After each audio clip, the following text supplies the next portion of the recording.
Anthony Donkoh looked pretty good during the bowl game. We both had a chance to talk to him. What stood out to you about your conversation with him? He's a tackle. How about you? How about you? When he became a tackle, that to me, I was surprised. I was caught off guard that suddenly it's Anthony Donkoh replacing Caden Wallace. And I thought to myself, how did I miss that? And it turns out the reason I missed it is because he said it was either the second to last week of the season or the last week of the season when he got a rep at left tackle. Then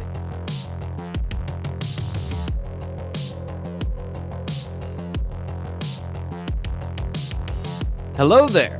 This is the Blue White Illustrated YouTube channel. I'm Thomas Frank Carr. That's Nate Bauer. You might be watching this over at bluewhiteillustrated.com. We are talking about Penn State. I've been calling it Winter Media Day. We get a chance to meet the second-year players for the first time. So freshmen from last year, any transfers or anybody that we haven't gotten a chance to meet yet. We get to meet most of those people. And we didn't have a chance through all of the things that happened yesterday. Just a fire hose of quotes, which you can go read about over at bluewhiteillustrated.com. We haven't had a chance to really talk about it. Normally, Nate and I do these videos while we're over there at the stadium, but I wanted to still do something and talk about it so that it wasn't next week by the time we had a conversation about the things we learned. So, Nate, 60-second intro there. I went full intro. You had to sit on camera that whole time and not say anything. How you doing? And, I'm great. Kick us off. What did you think about yesterday? Yeah, I think I mean you touched on it, but the trouble as a reporter with days like yesterday are that you just there's the immediate stuff, right? That you want to get out there. Julian Fleming is doing well. Right, the transfers. Nolan Rucci is doing well. You'll be surprised to hear this, but everyone's doing well. Right, as they go through winter workouts here, and you've got some new guys into the program, early enrollees and transfers. But yeah, I mean, hope springs eternal, right? As the season changes from last year to this year, and the problem, as I said, for reporters is you try to get that stuff out, but then there's also just a mountain of interviews and stuff that are, require, I would say, a more deft touch, right? To elaborate, right? Give these guys an opportunity to kind of say who they are and what they're about and how they have done through their first year in the program and things that they're looking forward to, things that they were disappointed by, you name it. And so I think that over the next few weeks, we will have lots of that. That's great. I was pumping them all for information about what things are going to look like this year and what spring football is going to look like. I wrote about that yesterday over at bluewhiteillustrated.com. Again, I'm talking about this all as if this is coming out on Wednesday. And if it's not, then, over at bluewhiteillustrated.com, no matter what, you can check it out. Some things about the offense that we nailed down through some context clues and some conversations. I think it's well worth your time to go read about because it's going to inform what Andy Kolnicki is going to be doing this spring and next season. But things kicked off yesterday with James Franklin talking for half an hour. And of course, James Franklin was asked about the Big Ten SEC Advisory Committee. Sure. The hostile takeover committee. Somebody might look at it that way. He didn't have that particular view of it, but he seemed to be in favor of it. So you can check out his comments during the full press conference replay. But Nate, what were your impressions of his answer about that advisory committee? Yeah, I think that generally through his career at Penn State, Franklin has been vocal and fairly proactive in terms of being willing to talk about the issues in college football, right? He takes a broad picture look at the sport and the things that are right and the things that are wrong, and certainly how Penn State fits into those, right? You name it, right? I mean, this is going back for years and years and years about the differences between conferences and how that affects playoff participation, right? The fact that the SEC plays 8 conference games, right? Not having a standardized format essentially for college football playoff participation, right? He's talked about those things in the past. And yesterday, one of the things that he brought up was, the Big Ten and the SEC getting together and having this committee and bringing some of these issues to light and dialoguing about them as conferences, he was a full proponent of it. It mattered, right? Like he has been kind of hinting at this for a while, if not outright saying it, but he believes pretty strongly that commissioners, the Big Ten, commissioners of the conferences are the ones that can actually affect and impact change.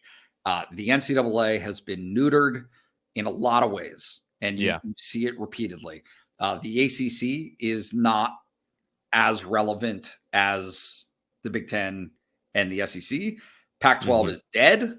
And the Big 12 is kind of in that same ballpark as the ACC. So I not to be disrespectful, and I have loved ones that are a part of Utah and the Utah community, and they're in the Big 12, but the Big 12 is the leftovers of several conferences. Like that's at this point, it's kind of a remnants conference. So it really is 3 conferences that matter right now. And arguably 2. Just realistically, looking at the media rights deals, looking at those things, there are indicators, there are data points that say how relevant or irrelevant conferences are. And the reality is the SEC and the Big Ten are in a different tier than those other 2. So what does this look like? This is the part that James Franklin talked about yesterday, where he's talking about commissioners might be the only people that can affect real change in the sport. What does that look like? And if you're James Franklin, what are you hoping that looks like? Yeah, I think that what you're hoping for is things are great in terms of player flexibility. Players have options. It is long overdue. Some of this stuff that players have the ability to now do, specifically making money, obviously, and then the ability to transfer when necessary for them. But I think what he's brought up yesterday and what remains a sticking point is, okay, those things are good for the player, but in a lot of cases, they haven't been tailored to be good for the game. One thing that he talked about that I think he mentioned several times that I thought was super interesting is the continuity factor, saying about all of his coordinators that he hired, Andy Kotelnicki, Tom Allen, and Justin Lustig, was what's in the best interest of Penn State, and not bringing in your offense and resetting everything, not bringing in your defense and changing all of the verbiage and things that you want to run in your system, but trying to blend everything. And I think that's interesting because he even acknowledged, and this is something that we talked about going back to 2021, I want to say, or 2022, on the site of, you've taken a guy in Mike Yurcich, and you've said, we understand he wants to run 11 personnel, but we've got 2 tight ends. How far do you stretch the definition of system before it becomes something completely new? And he acknowledged that, but you need to be able to tailor your system like to the players you have. And I think that is going to make or break this team this year. That is absolutely the story to me heading into spring football, is how do you get these coordinators comfortable with what they want to do and have a seamless transition, so you're not having the start of 2022 when Penn State's run defense didn't quite get the system yet, and then we're not quite good at run defense for the first month and a half of the season. But one thing that is always, and this will be the last thing we talk about, one thing that always helps is having really good football players. And on offense, Anthony Donkoh looked pretty good during the bowl game. We both had a chance to talk to him. What stood out to you about your conversation with him? He's a tackle. There you go. How about you? How about you? When he became a tackle, that to me, I was surprised. I was caught off guard that suddenly it's Anthony Donkoh replacing Caden Wallace. And I thought to myself, how did I miss that? And it turns out the reason I missed it is because he said it was either the second to last week of the season or the last week of the season when he got a rep at left tackle. Then they tried him at right tackle. He won both his reps, and suddenly during bowl practice, he's playing at tackle. So it was just, as we talked about last time, that unbelievable curve that he has forged for himself of being ahead at every point. Talking to Javen Williams, he said Anthony Donkoh's superpower is being prepared. He's very smart, very detail oriented, and absorbed and applied all the information he learned, which is how you do that with all of that talent that he has. Yeah, it's an interesting story.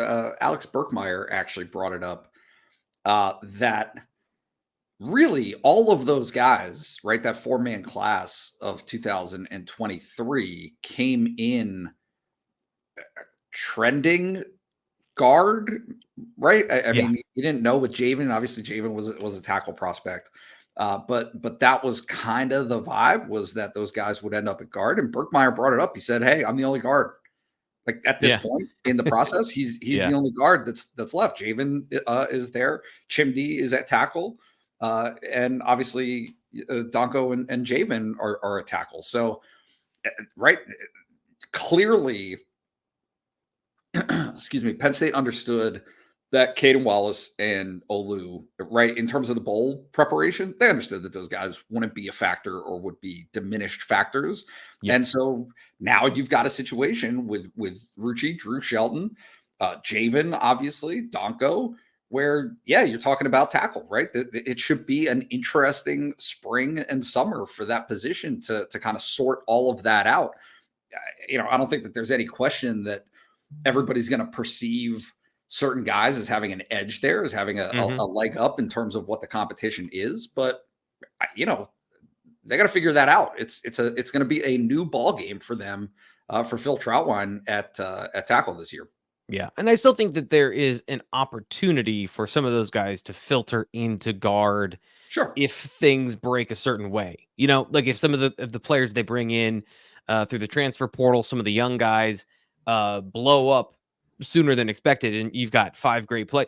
What I'm saying is Jaden Williams can still play guard, but you're going to get him as much experience at left tackle specifically, was the conversation with him, but he has that flexibility to play a bunch of different positions. So I'm interested to see how all of that plays out during the spring as well, because the offensive line, there's a lot of talent, a lot of opportunity, but we're back to the drawing board on the offensive line, Nate, where we don't know a lot of things. And I think for Penn State fans, that is either exciting or you're wringing your hands about it, because here is another situation where, you don't feel confident about your tackles because they have no experience so far. You haven't seen it.